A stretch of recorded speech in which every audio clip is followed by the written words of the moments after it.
This is, again, another mouse video, and I'm sorry, but this is that smallest mouse that I felt I couldn't release yet. Well, he's become quite the comedian. Um, I had all three of them. I think there are 3 mice left in the house. I had all 3 of them in the other container, and the construction crew came in to replace a bathroom wall.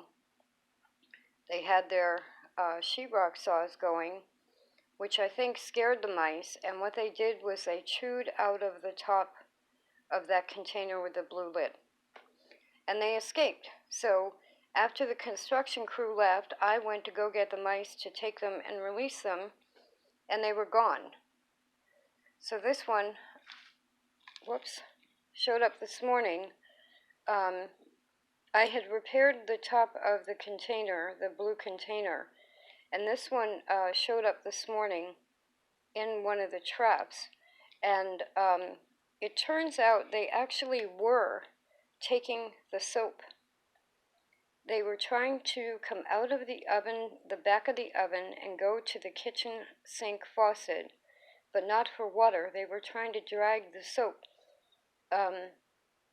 Then after I removed everything from the bathroom so the construction crew could work, the mice tried to go in there and get a bar of soap.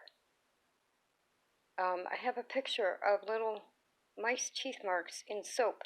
I have no idea why they're looking for that. I thought I use, lately, I either use Ivory or basic soap, and I thought it was the floral scent or something. So anyway, they're on their way out of here now, even if they have to go one at a time. I was trying to do it all at once.